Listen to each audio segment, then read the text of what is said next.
नमस्कार भाई और बहनों, आप देख रहे हैं यूट्यूब चैनल परवरिश विद प्रभा सिंह।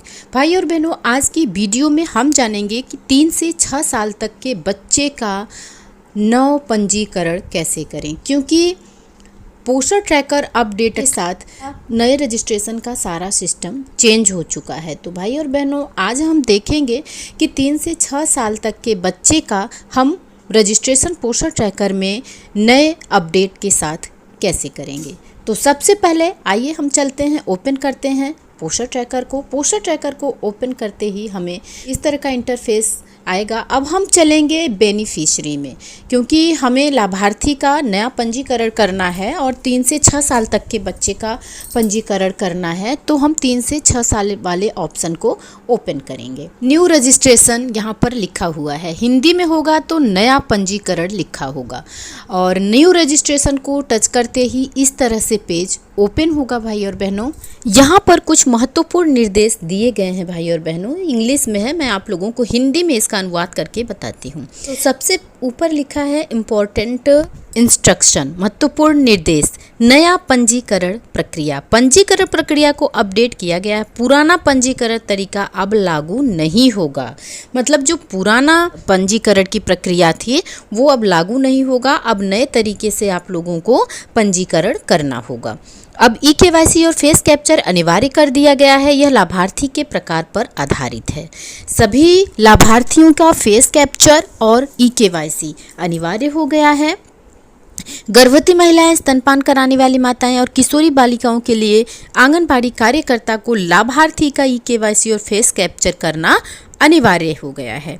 और बच्चों के लिए है, बच्चे के पंजीकरण में ई-केवाईसी और फेस कैप्चर निम्न में से किसी एक का करना होगा। या तो माँ का करें, पिता का करें या अभिभावक का करें। पहले तो माँ का ही प्रायोरिटी होती है भाई और बहनों, तो पहले माँ का करना है। अगर माँ का मोबाइल नंबर लिंक नहीं है तो पिता का कर सकते हैं, और बाई चांस दोनों लोगों का नहीं है तो अभी जा कर के अभिभावक का आपको करना होगा।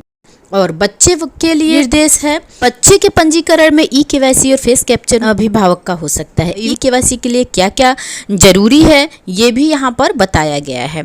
तो ई-केवाईसी के लिए आधार नंबर जरूरी है भाई और बहनों, और आधार से जुड़ा मोबाइल नंबर जिस पर कि OTP जाएगा, ये जरूरी है। फेस कैप्चर के लिए क्या क्या जरूरी है ये इसमें बताया गया है। तो फेस कैप्चर करवाने वाला व्यक्ति गर्भवती महिला, धात्री महिला, किशोरी बच्ची या बच्चों के माता पिता के पंजीकरण के समय शारीरिक रूप से वहाँ मौजूद होना चाहिए। शारीरिक मतलब स्वयं वहाँ पर मौजूद होना चाहिए। गर्भवती, धात्री, किशोरी ये स्वयं मौजूद हों, और बच्चे का हो रहा है तो बच्चे के अभिभावक, माता पिता या उनके अभिभावक जरूर मौजूद होना चाहिए। तभी जाकर के यफारस मतलब चेहरा प्रमाणीकरण हो पाएगा। भाई और बहनों, तो नया पंजीकरण कैसे होना है आइए अब देख लेते हैं आगे। तो यहाँ से आपको अंडरस्टूड लिखा हुआ है, इस अंडरस्टूड को क्लिक कर देना है। तभी हम अब लाभार्थी की ई-केवाईसी और यफारस कर पाएंगे। जब लाभार्थी का ई-केवाईसी होगा, यफारस होगा और उसके बाद लाभार्थी का नया पंजीकरण तभी हो पाएगा। तो सबसे पहले आपको लाभार्थी का मोबाइल नंबर वेरीफाई करना होगा भाई और बहनों। फिर ई-केवाईसी करेंगे, फिर यफारस करेंगे और उसके बाद ही आप बच्चे का पंजीकरण कर पाएंगे। तो चलिए देखते हैं आगे अब हम कैसे करते हैं बच्चे का पंजीकरण। तो हमें 3 से 6 साल तक के बच्चे का पंजीकरण करना है। तो सबसे पहले हम माँ का सेलेक्ट कर लेंगे। तो ये पेज आएगा जहाँ पर आपको आधार नंबर लगाना है। अब कंफ्यूज नहीं होना है भाई और बहनों, अगर आपने बच्चे का आधार लगा करके रजिस्ट्रेशन किया है कोई बात नहीं, आपको माँ का सेलेक्ट करना है बच्चे का रजिस्ट्रेशन करते समय, चाहे वो 7 माह से 3 वर्ष का बच्चा हो या 3 से 6 साल तक का बच्चा हो, सबके लिए यही नियम लागू होगा। और यहाँ पर आधार ऊपर लिखने के बाद यहाँ पर मोबाइल नंबर मांग रहा है, तो मोबाइल नंबर भी आपको डाल देना है।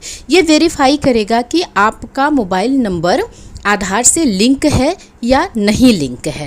मोबाइल नंबर डालने के बाद हमें यहाँ से सबमिट कर देना है। सबमिट करते ही आपको मोबाइल ऑथेंटिकेशन के लिए यहाँ पर OTP भेजनी होगी। रिक्वेस्ट OTP लिखा हुआ है, तो रिक्वेस्ट OTP को क्लिक करेंगे तो वेरिफिकेशन के लिए यहाँ पर आपको OTP डालनी होगी, क्योंकि जो मोबाइल नंबर आपने डाला है उस पर ही ये OTP जाएगी बहनों। तो इस बात को ध्यान रखिएगा।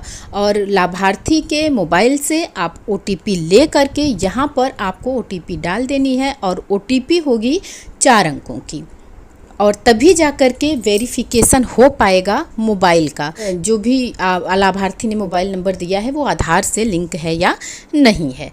और यहाँ से आपको वेरीफाई कर देना है OTP डालने के बाद। पोषण ट्रैकर में नेटवर्क की दिक्कत ऐसी चल रही है भाई और बहनों कि एक काम हम करने के लिए चल रहे हैं तो उसमें 2 घंटे लग रहे हैं, 2 मिनट के काम में 2-3 घंटे लग जा रहे हैं। वही समस्या यहाँ भी है।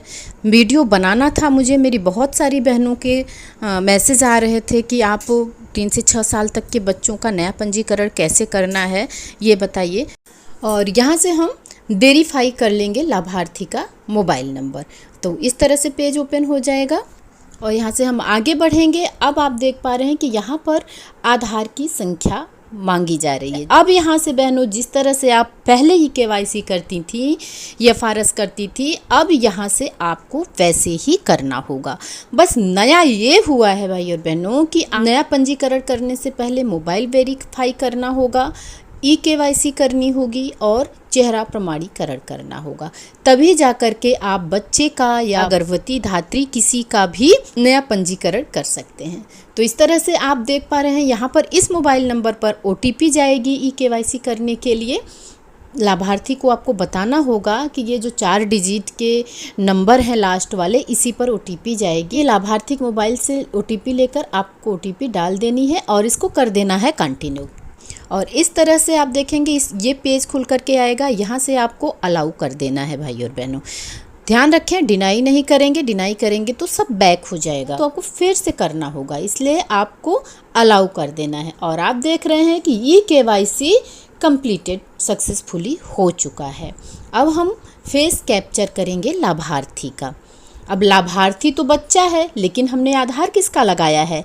माँ का लगाया है। अगर आप माँ का आधार लगा रहे हैं तो माँ का ही KYC और FRS होगा। आप पिता का लगा रहे हैं तो पिता का ही KYC FRS होगा। अगर आप दादा दादी चाचा चाची किसी का लगा रहे हैं अभिभावक में बच्चे का, तो उनका ही KYC और FRS होगा। अब यहाँ से हम फोटो कैप्चर कर लेते हैं लाभार्थी का और इस तरह से पेज ओपन होगा और इसके बाद हम इसको एक्सेप्ट करेंगे और आगे बढ़ेंगे। जो भी लाभार्थी मतलब जो बच्चे की माता है, क्योंकि माता का हमने आधार लगाया है तो हम माँ का ही FRS करेंगे, मतलब चेहरा प्रमाणीकरण माँ का ही हमें करना है। चेहरा प्रमाणीकरण करते समय दिक्कत आ रही है भाई और बहनों, और इस बात का ध्यान रखना है कि मोबाइल एकदम चेहरे के पास रखें आप लोग, और लाभार्थी का चेहरा सीधा होना चाहिए और आँखों को झपकवाइए 2 बार 4 बार 10 बार जल्दी जल्दी, तभी जा कर के ये FRS मतलब चेहरे का प्रमाणीकरण हो पाएगा। अब यहाँ से आपको वेरीफाई करना है। वेरीफाई के ऑप्शन को क्लिक करेंगे। आप देख पा रहे हैं कि फेस वेरिफिकेशन कंप्लीट हो चुका है।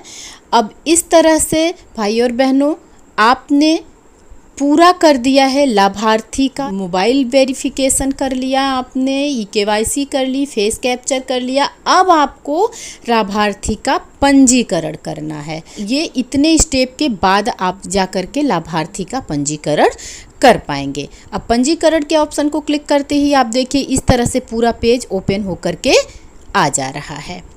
यहाँ पर लाभार्थी के मतलब बच्चे की माता का आधार लगा है तो माता का ही नाम आता है, और यहाँ पर जितने भी ऑप्शन हैं सारे ऑप्शन को आपको भर देना है। बच्चे का नाम लिख देना है, डेट ऑफ बर्थ डाल देना है बच्चे का, जो भी डेट ऑफ नाम लिख दीजिए, बच्चे का डेट ऑफ बर्थ डाल दीजिए। ये कैलेंडर ओपन हुआ है बच्चे की जन्म तिथि डालने के लिए, तो आप जो भी जन्म तिथि है, जो भी जन्म का ईयर है, वो सब यहाँ कैलेंडर से पहले की ही तरह डालना है बहनों। इसमें आप लोगों को कंफ्यूज होने की ज़रूरत नहीं है। और यहाँ से ओके कर देंगे तो ये बच्चे का जन्म ईयर डेट सब कुछ भर जाएगा। और यहाँ पर बच्चा पुरुष है महिला जो भी है वो भर देना है।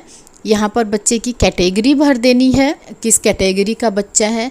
और बच्चे का यहाँ पर रेजिडेंशियल मतलब आवास, बच्चा परमानेंट है या कभी कभी आता है तो आपको परमानेंट कर देना है। और उसके बाद ये वाला ऑप्शन देखिए भाई और बहनों, यहाँ पर ये वाला ऑप्शन दिव्यांग बच्चों और सामान्य बच्चों दोनों के लिए है।